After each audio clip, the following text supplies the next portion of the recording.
That's right. We're here at Fawcett's Gallery on the 72 bypass.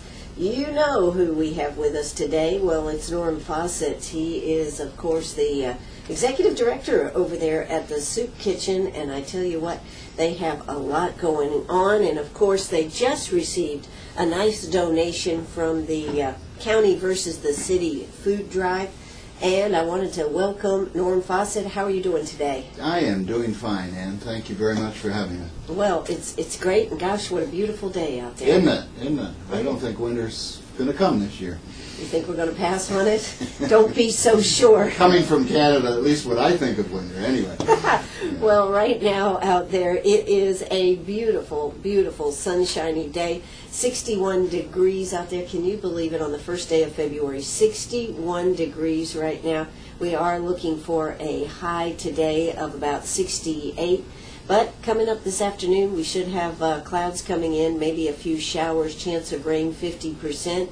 And of course tonight, would they say showers early, then cloudy overnight, low of only 51 degrees with a chance of rain of 70%.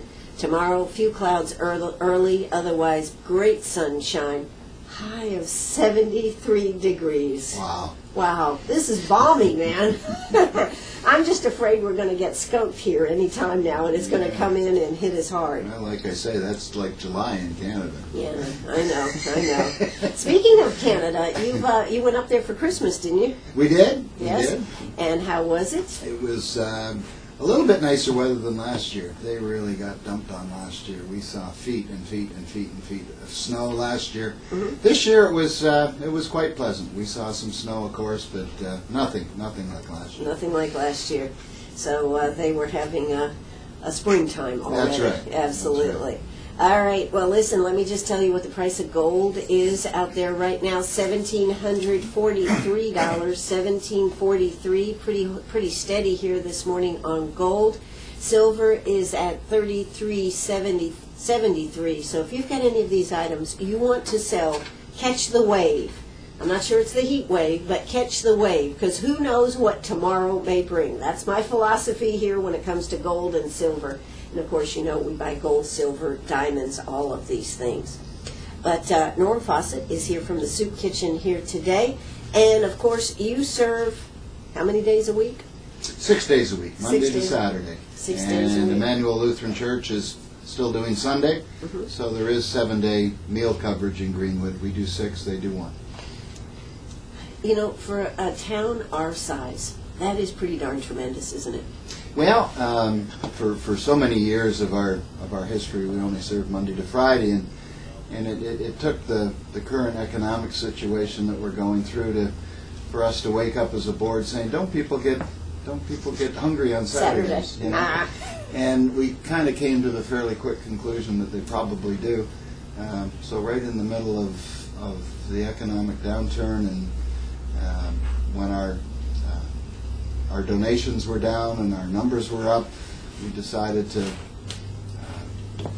throw all caution to the wind and start serving Saturday. That was 2.5 years ago. We've been doing it ever since.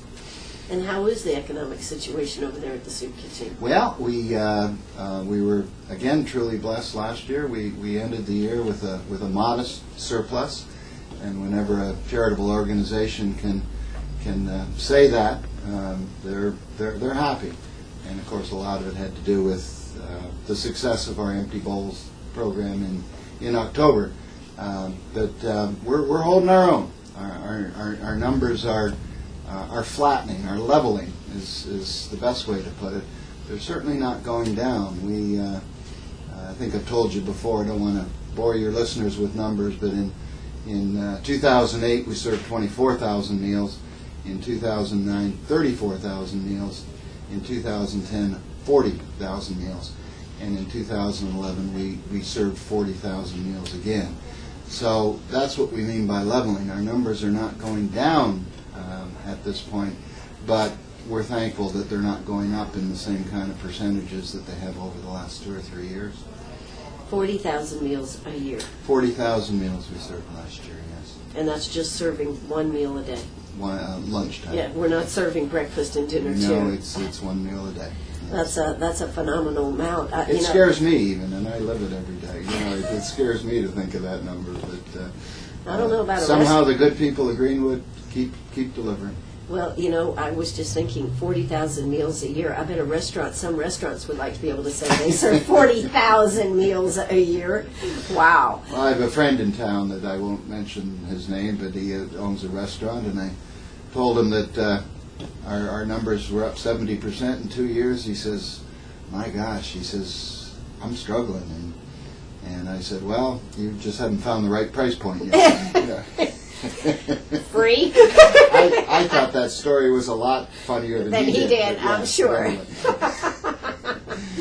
All right. Well, so things, 40,000 meals a year. You came, and you know, I bet it was good that it came through. Empty Bowls, of course, is in October, and to be able to come into January, February, those months that are probably pretty hard to come through with that surplus, probably makes a big difference. Yeah, the last quarter of the year is always the combination, of course, of our planned empty bowls, and then, of course, Christmas and the tax year, and people are looking for charities to support over Christmas and towards the end of the tax year. And that's what we've always said, another big benefit from empty bowls is the clientele we serve that night is not the normal clientele we see at the soup kitchen every noon hour. You're bringing awareness and to. it's the awareness of who we are, and we get to tell a little bit of our story that night to some very good people in Greenwood who ended up supporting us again. Sure. Doctors and lawyers ended up supporting us again at the end of the year. So although I think we reported to you we made $22,000 on our Empty Bowls fundraiser, there's probably another $3,000 or $4,000 that came just from the awareness towards the end of the year.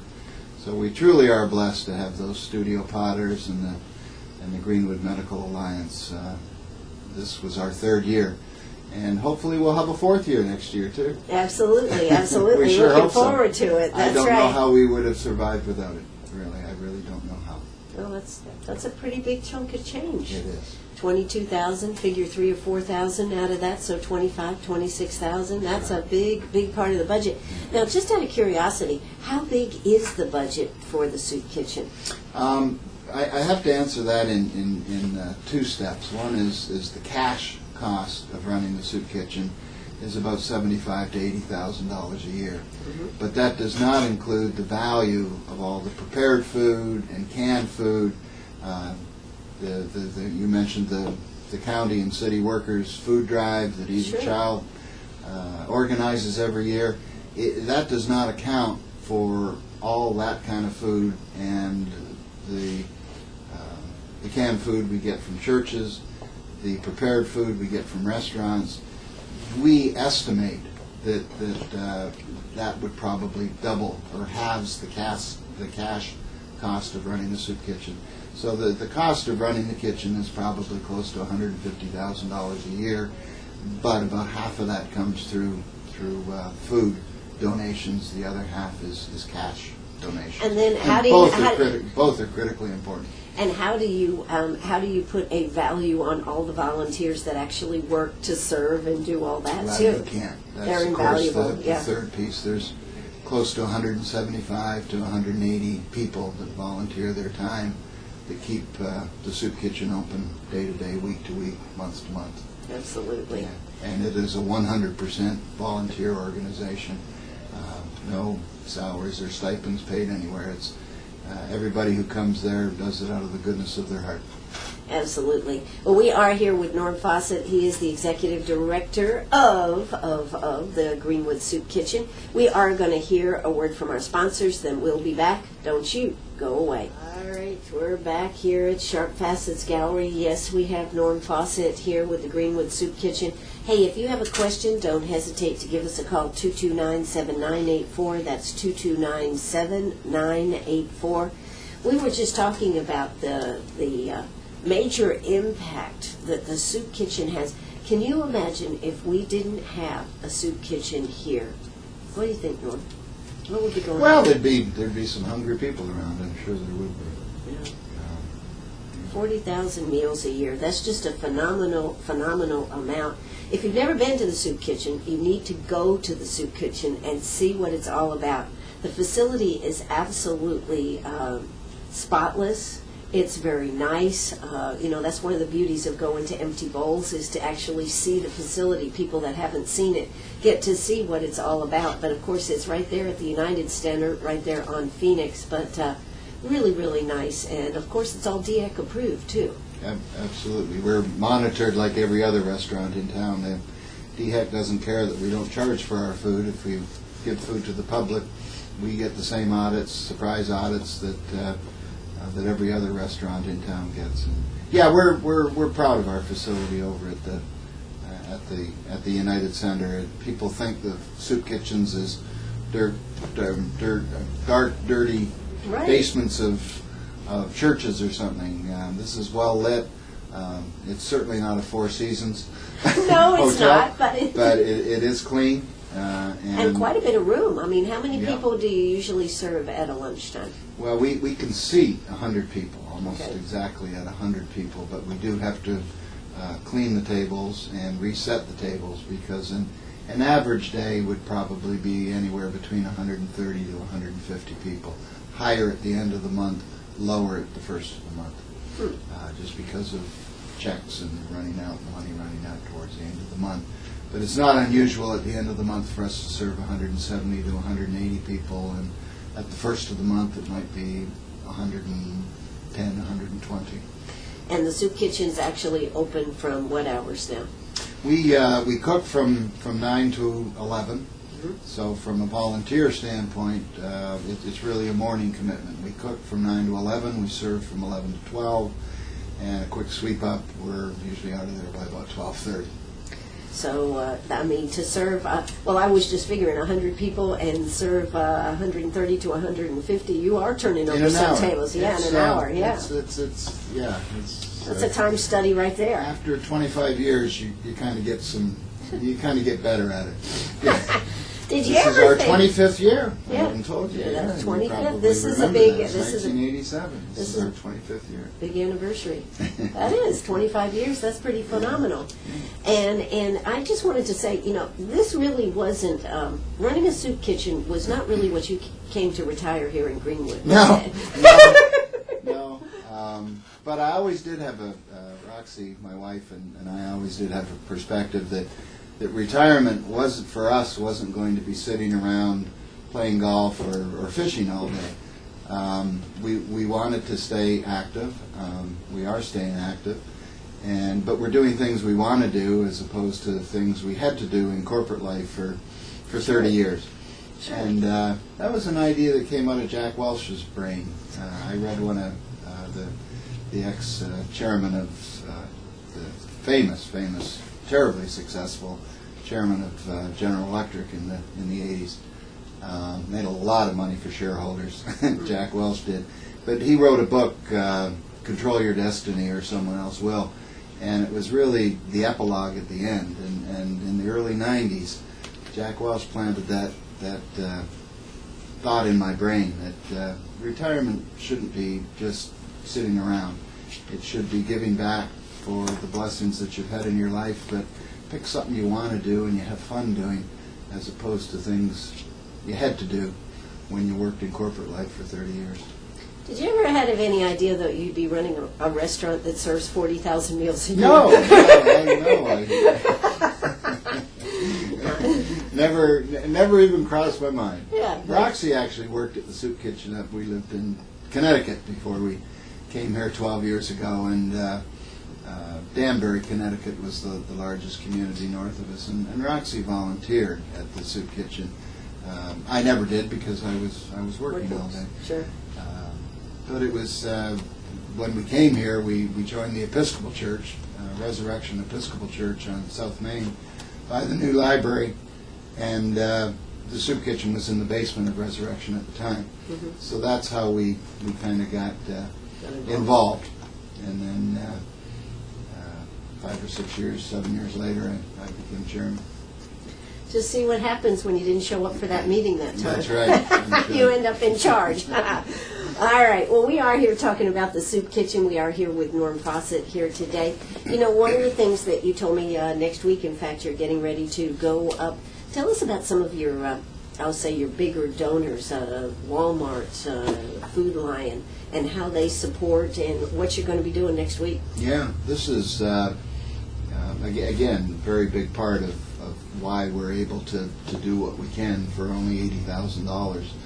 Cash cost is people like Walmart and Food Lion especially, a lot of other vendors in town, a lot of other businesses in town contribute to us. Elsie's Bakery for 15 years has been giving us stuff every Monday from her catering business. Miss Ann's Chicken gives us their chicken, best chicken in town. Sorry, Walmart.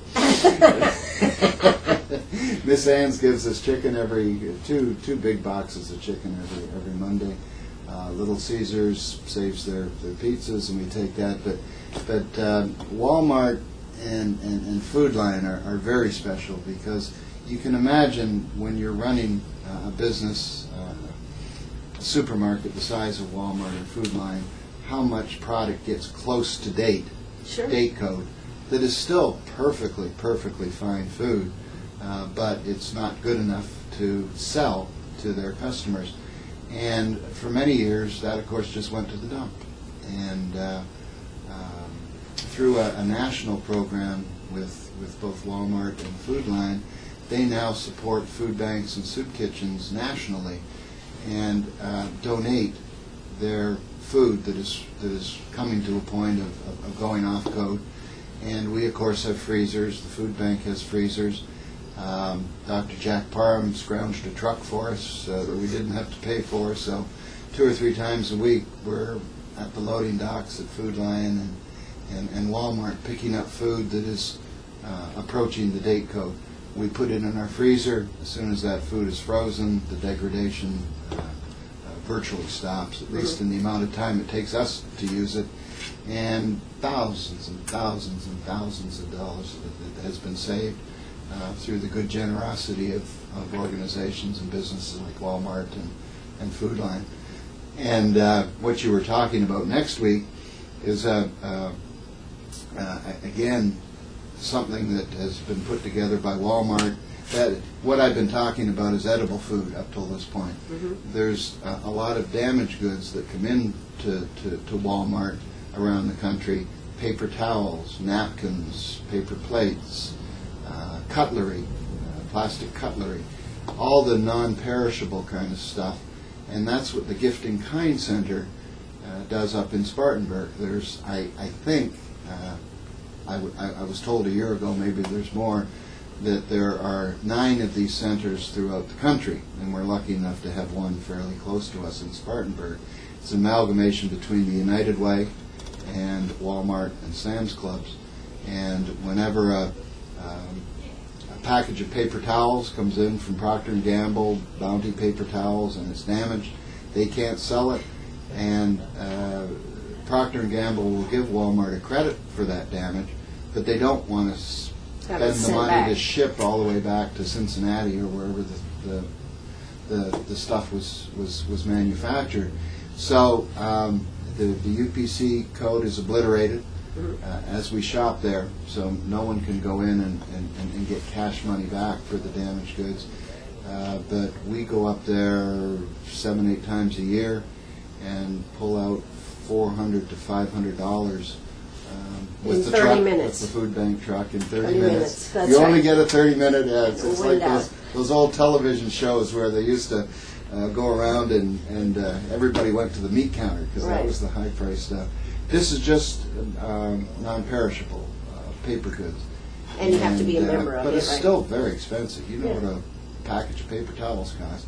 Well, it now costs us nothing. That's terrific. And that's done through the good graces of, we do pay a small membership fee, $600 a year. That pays for the warehouse. Right. It's all staffed by volunteers, except one professional warehouseman that keeps it straight, keeps the place straight. And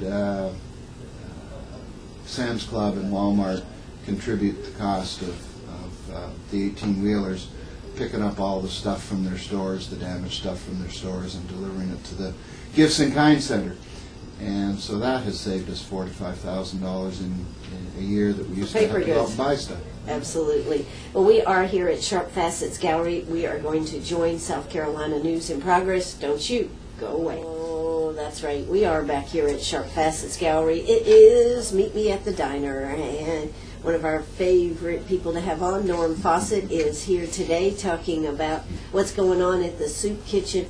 You know, one of the points you were telling us about all the excellent donations that you get, whether it's from Food Lion or from Walmart or local restaurants like Miss Ann's or Little Caesar's Pizza, and there's more. But you know, about all these donations that come in, you know, you've got to be figuring that you're kind of making a pretty nutritious and pretty nice lunch for people. It's not just a peanut butter and jelly sandwich and a can of tomato soup here. Yeah, absolutely. Our soup is always homemade, but it's made from the ingredients that we either purchase or are donated. Mm-hmm. There's always meat in the soup.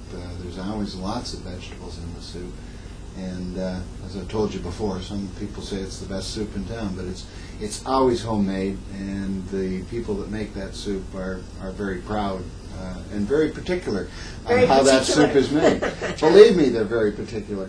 But the rest of the meal too, it's not only the quality. You know, people think of soup kitchens as being a bologna sandwich and a bowl of soup.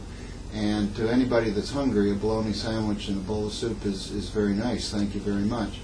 But because of all these food donations, we're able to go beyond that. If there is no food available that has been donated, yes, it some days is a More bowl basic, of soup, yes, and some and a sandwich. But there is not only, I'm not sure my doctor friends would say it's nutritious, but at least it's good, and there's variety. You don't go to the soup kitchen every day and get the same meal because of to your point, of the food that's donated. You'll get pizza someday. You'll get chicken.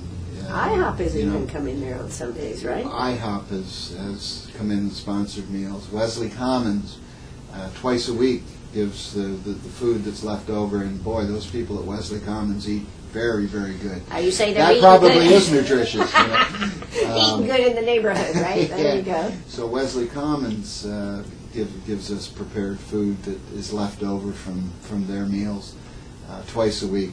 So yes, it's not the traditional, at least how I used to think about what soup kitchens serve, yeah. and there's a nice variety, and people don't leave hungry. Sometimes you don't have seconds, right? If you only have one meal a day, a bowl of soup and a bologna sandwich may not be enough, but we go beyond that. We're able to go on beyond that because of the generosity of the people in Greenwood and the businesses in Greenwood. I don't think anybody leaves our facility hungry. If we have enough food prepared, we do pass out seconds. And some days when we do serve 170, 180, 190 people, there just isn't enough food to have seconds. But it's still a nice plate of food. It's still a good bowl of hot homemade soup. And I don't think many people leave our facility hungry. Well, I know when I've been down there and I've interviewed some of the clients there, you know, they're always, this is great. And, you know, you always get such positive comments. But the other thing is... they're very, it's like most of the population. 95% of the people that come to the soup kitchen are very appreciative of what you do. 5% of the people, 5% of the population around the world, you'll never keep happy. Yeah, you're right, you're right, yeah. But 95% of the people are very, very thankful for what we do.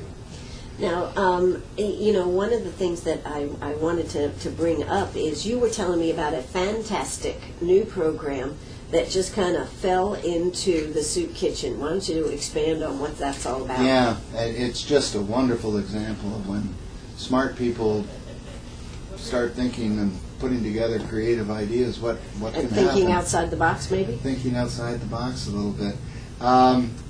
everyone in town, of course, knows Grand Harbor was opened up, I guess, probably close to 10 years ago now.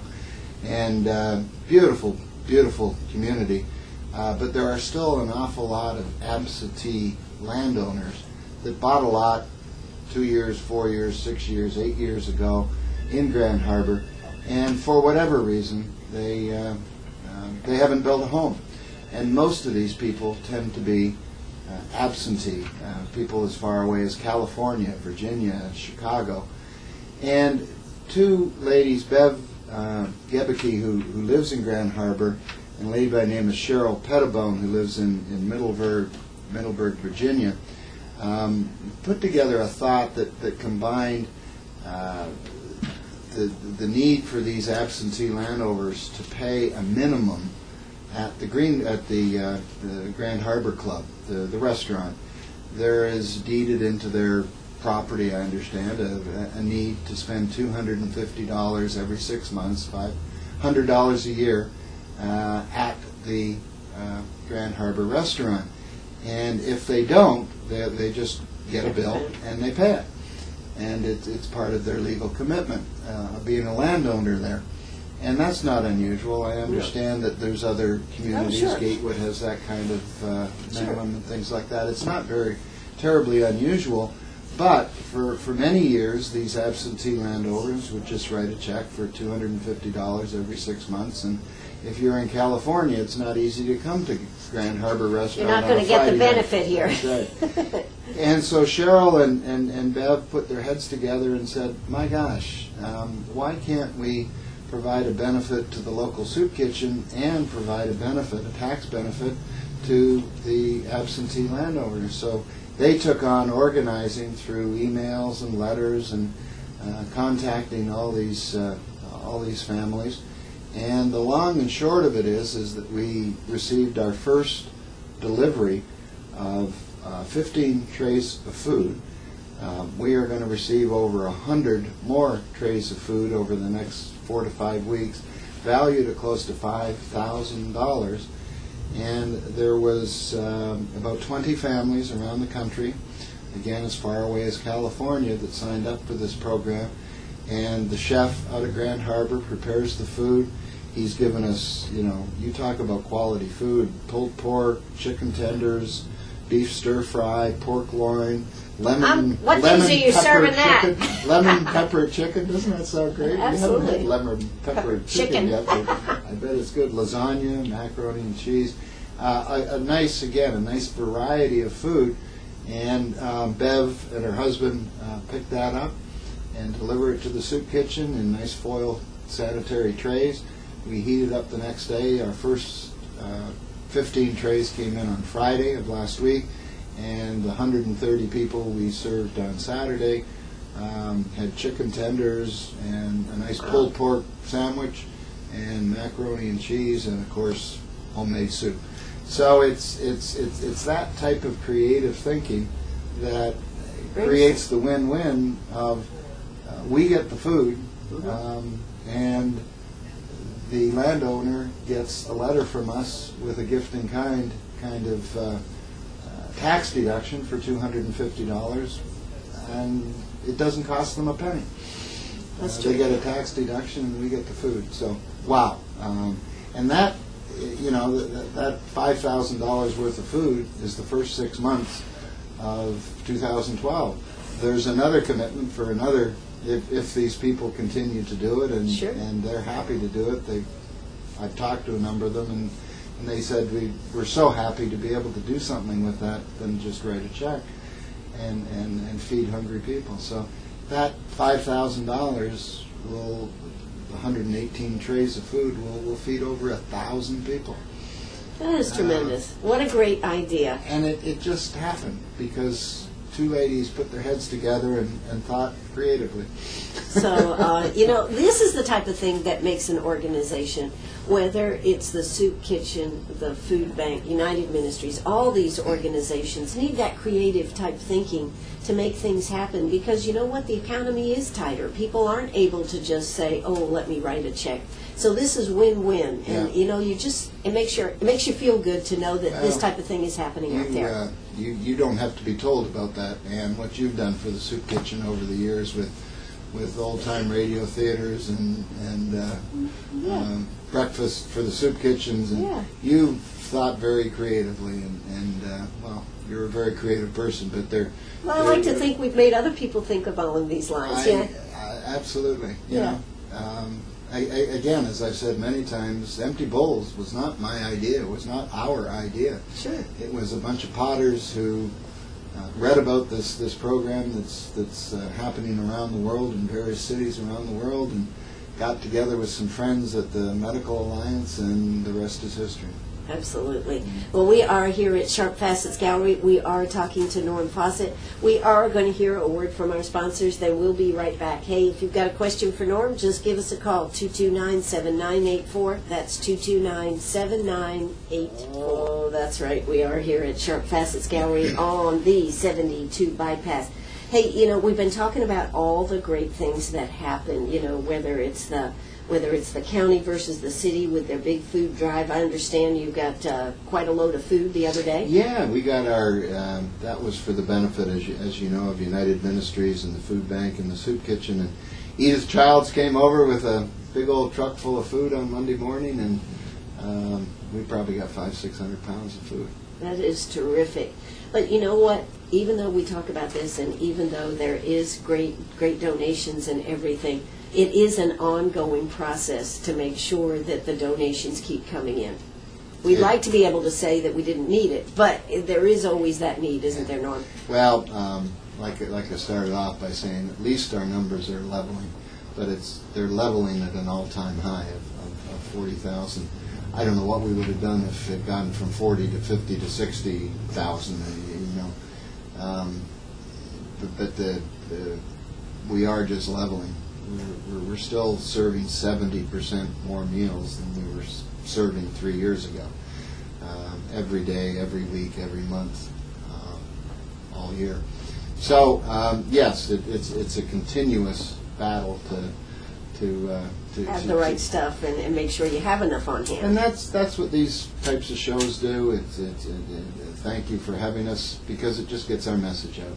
There are so many good causes that people are being asked to support in Greenwood every day, and this gives us a chance to tell our story.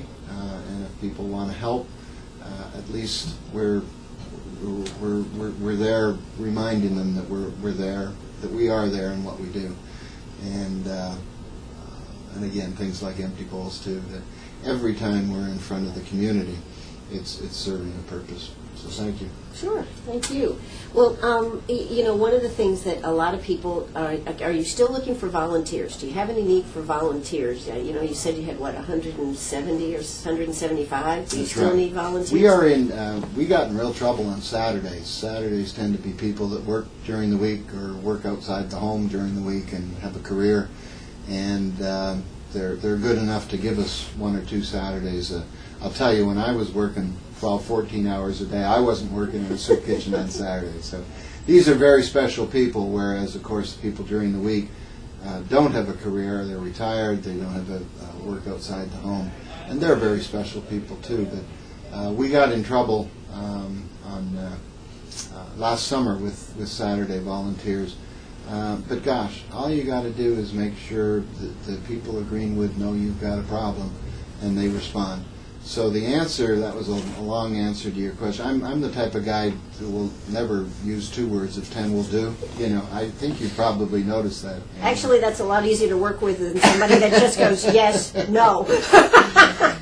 But we are in pretty good shape right now with volunteers.